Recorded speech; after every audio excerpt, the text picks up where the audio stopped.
Bismillahirrahmanirrahim. Assalamualaikum warahmatullahi wabarakatuh. Selamat pagi, salam sejahtera untuk kita semua. Pertama-tama mari kita panjatkan puji dan syukur kehadirat Tuhan Yang Maha Esa, yang dengan segala macam nikmatnya kita masih bisa diberikan kekuatan, kesehatan, kelapangan, hingga kita bisa nikmati sampai detik terakhir yang kita lewati tadi. Salawat dan salam tak lupa kita curahkan kepada Nabi besar junjungan kita, Nabi Muhammad SAW, yang telah membawa kita dari zaman kegelapan menuju zaman yang terang benderang dengan cahaya Islam. Baik anak-anakku sekalian, para pendengar dan para yang menyaksikan YouTube ini, pagi ini kita akan membahas tentang materi yang juga merupakan bagian dari bab yang kedua tentang pengetahuan peta, penginderaan jauh, dan sistem informasi geografi. Nah, pada kesempatan kali ini, karena kita sudah membahas tentang bagaimana membuat peta, kemudian bagaimana mengenal tentang penginderaan jauh. Nah, sekarang bagian yang ketiga yaitu sistem informasi geografi. Ya. Nah, apa itu sistem informasi geografi? Bagaimana cara kerjanya dan apa hubungannya dengan peta penginderaan jauh? Ya.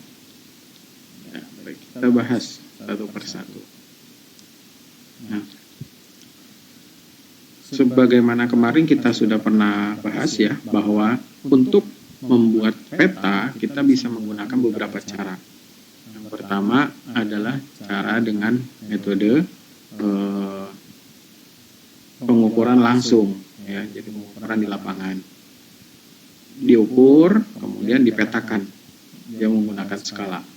Kemudian yang kedua adalah cara yang lebih menggunakan teknologi.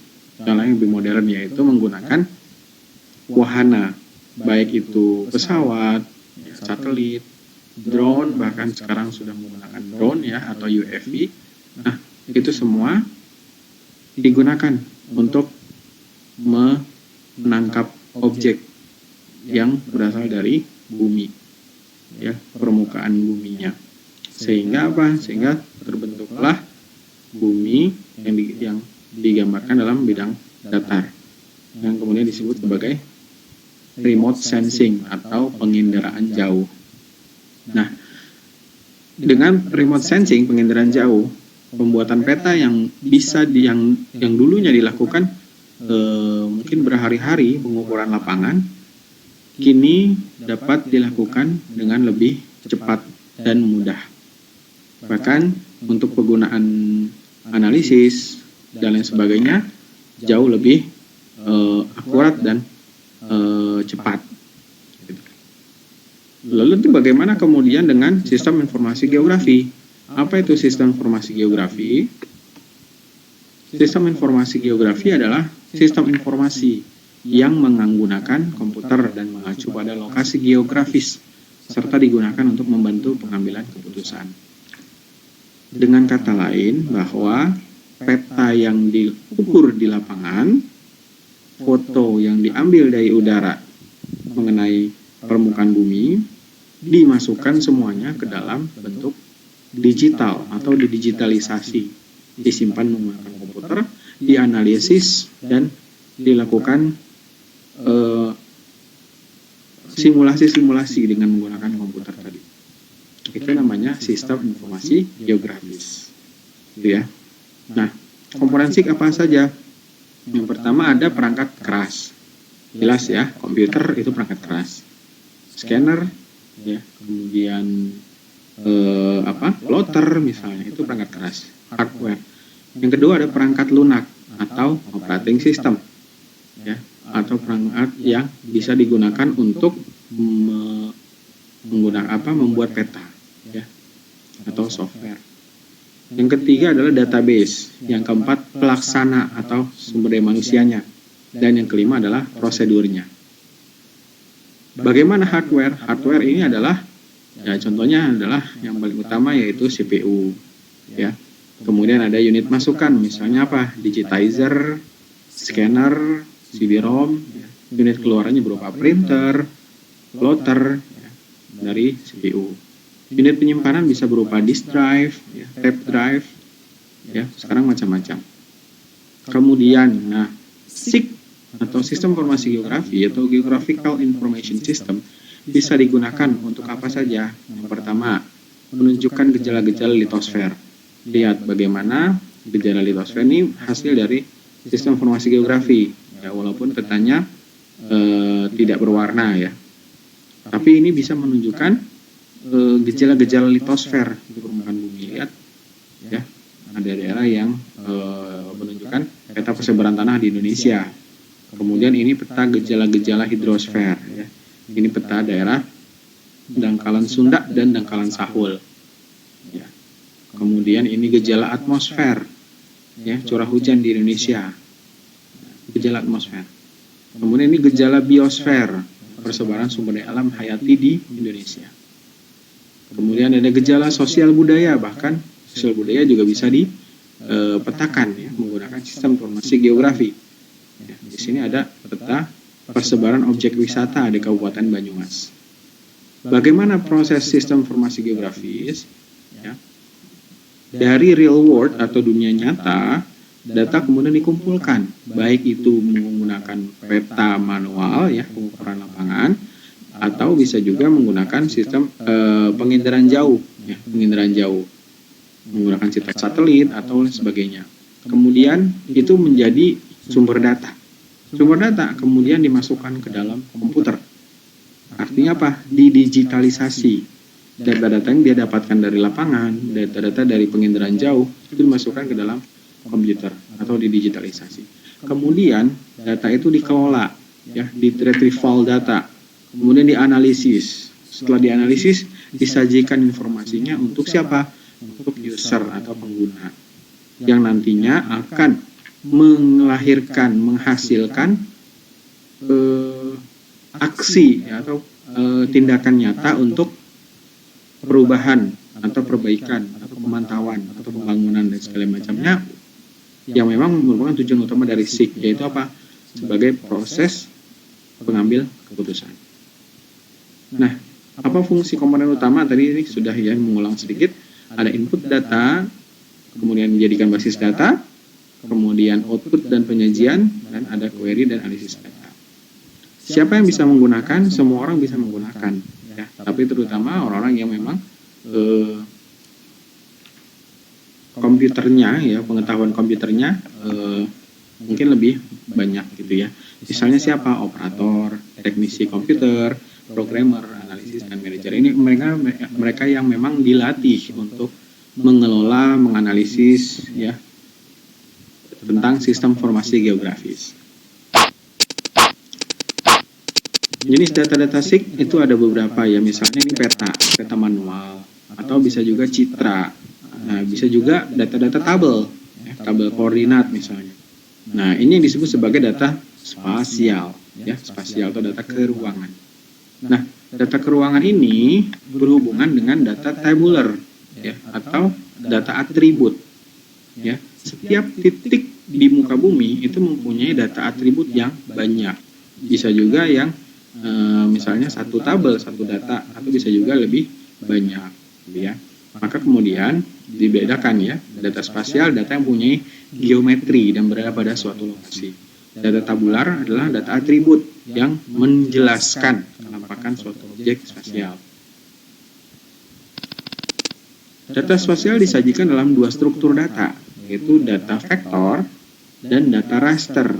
Nah, lihat bagaimana data vektor dan data raster. Data vektor itu data asli digital yang dibangun dari objek berupa koordinat X dan Y, titik garis, dan luasan. Kemudian kalau data raster itu dibangun dalam matriks nilai kolom yang memang merupakan picture, ya, atau gambar, image, data raster. Nah, hubungan antara data spasial dan data atribut, hubungannya bagaimana? Kalau di komputer, ya, peta itu harus mempunyai dua data. Jadi peta yang ada itu harus mempunyai dua data. Data yang berupa data digital dan juga data tabelnya, gitu ya. Buat apa data tabel? Untuk dianalisis sebagai bahan atau alat untuk dianalisis atau di simulasi nanti. Nah, misalnya ini layer jenis tanah ya. Jenis tanahnya 21. Nah, ini tabel tanahnya, ada ID petanya 21. Areanya 252, perimeternya 650. Kode jenis tanahnya 15. Kode jenis tanah 15 itu apa? Tanah hitam. pH-nya 6,5. Nah, ini adalah bagian dari hubungan antara data spasial dan data atribut. Ya. Nah, kemudian bagaimana mengaplikasikannya? Mengaplikasikan dengan SIG misalnya satu, yaitu melakukan query. Query adalah melakukan pencarian, penggolongan, dan mengklasifikasikan data. Misalnya bagaimana? Nah, ya, ada peta jenis tanah. Kita mau menunjukkan nih daerah-daerah mana saja yang tanahnya itu grumosol. Nah, kita tinggal masukkan pernyataan SQL ya.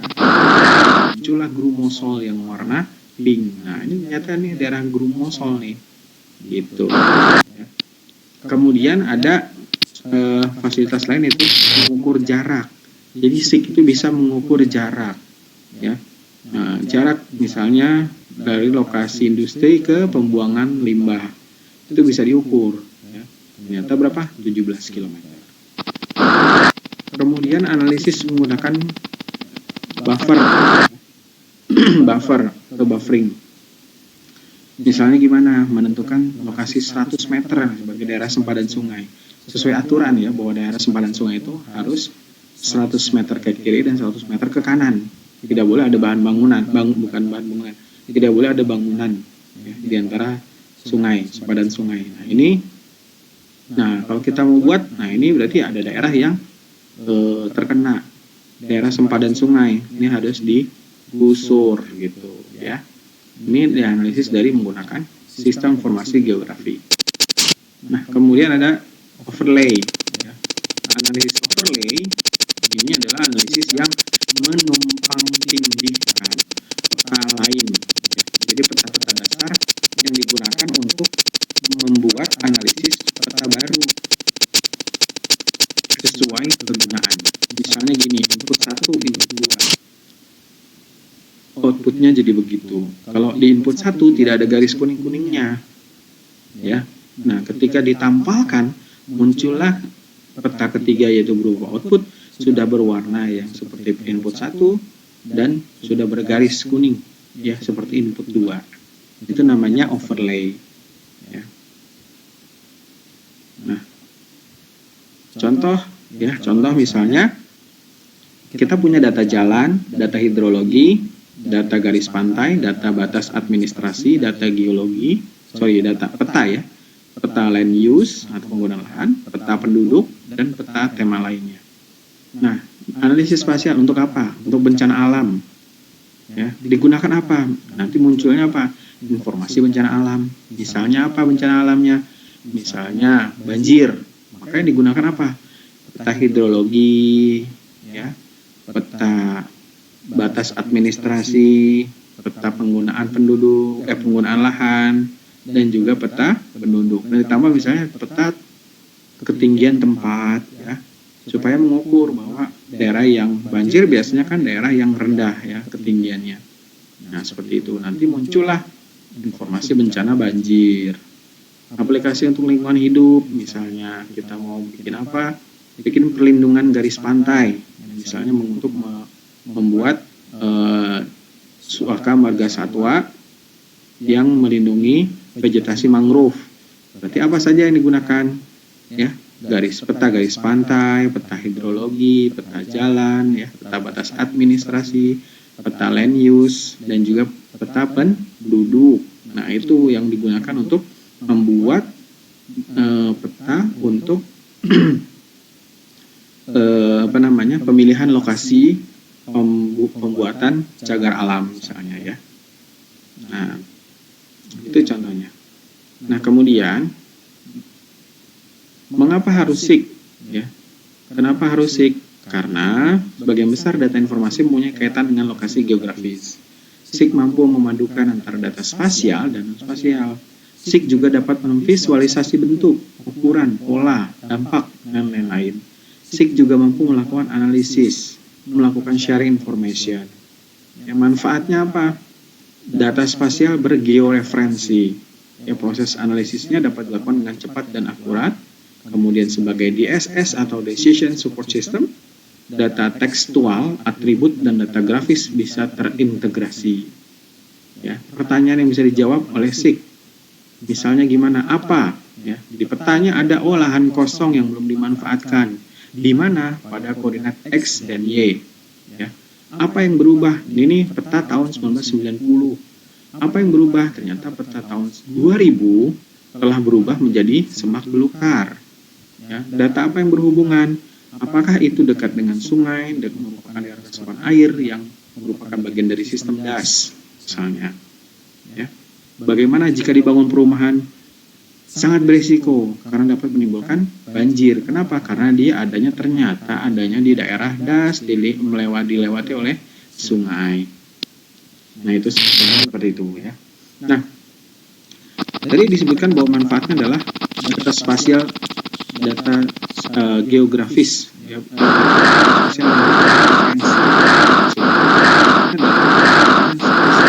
data geospasial ya. Kedudukan semua jenis data spasial kebumian yang posisinya ditentukan dengan pasti di atas permukaan bumi. Misalnya gini, ya, posisi objek di permukaan bumi diukur dengan derajat bintang dan bujur. Lokasi objek pada peta juga diukur dengan koordinat X dan Y. Nah, contoh yang lainnya misalnya ini ada overlay ya, overlay. Jadi dari data dasar misalnya DEM, Digital Elevation Model, itu peta yang menunjukkan ketinggian tempat, maka muncullah prosesnya menjadi peta kelas lereng. Kemudian ada TGHK, ya, ini guna hasil hutan misalnya ya, itu nanti akan menjadi kelas fungsi. Kemudian ada RTRWP, ya, rencana tata ruang wilayah, menjadi kelas peruntukan. Data dasar kebakaran hutan, di mana saja ada kebakaran hutan. Jadi apa? Kelas kerusakan, peta kelas kerusakan. Kemudian ada data dasar penutup lahan, land use, ya, kemudian jadi kelas tutupan, dikelas-kelaskan gitu ya, setelah prosesnya. Sistem lahan, kelas erosi. Misalnya gini, kalau kita mau membuat peta erosi atau peta banjir, maka beberapa hal itu menjadi penting. Misalnya apa? DEM, ya, nanti ada kelas lereng. Kalau lerengnya landai, ketinggian ya, kalau ketinggiannya itu rendah, berarti kelasnya itu kelas kita kasih poin skornya 4 misalnya. Kenapa skornya 4? Karena dia sangat rentan banjir. Kenapa rentan banjir? Karena di daerah dataran rendah. Itu satu. Yang kedua, apalagi yang digunakan? RT/RW misalnya, penggunaan lahan, ya, penggunaan lahan. Kalau banjirnya atau daerah dataran rendah tadi ada di hutan dan tidak digunakan oleh masyarakat untuk beraktivitas, maka resikonya kecil banjirnya. Kenapa? Karena tidak ada masyarakat yang terkena dampak, gitu. Sehingga kita kasih daerah-daerah yang tidak ada penghuninya atau tidak dimanfaatkan oleh manusia, kita kasih kelas poinnya tuh kecil, misalnya 1. Tapi kalau misalnya itu adalah lahan perumahan, industri, maka kita kasih nilai besar 4 misalnya. Jadi kalau 4, kemudian misalnya ada lagi parameter yang lain, maka menunjukkan hasil yang skornya akan besar. Misalnya 8 atau 16 misalnya dengan ditambahkan kelas lain misalnya ya. Nah, sehingga nanti akan muncul peta ini adalah banjir yang kemungkinan sangat beresiko tinggi. Kenapa demikian? Ada di dataran rendah, kemudian di daerah yang padat pemukiman gitu. Dan biasanya dipakai untuk perumahan dan industri. Begitu ya. Contohnya ini ya, peta kelas lereng, kemudian peta kelas fungsi lahan, peta kelas zoning, peta kelas kerusakan, peta kelas vegetasi. Nah, semua dikelas-kelaskan gitu ya. Peta kelas erosi. Nah, jadinya apa? Peta lahan kritis ya, munculnya ini. Nanti ada prioritas 3, prioritas 2, prioritas 1. Nah, ini yang setelah sudah dijadikan peta kelas, ya. Kemudian diukur berapa sih yang mempunyai kerentanan. Nah, ini sesuai dengan kecamatannya. Baik, itu saja ya tentang SIG. Maka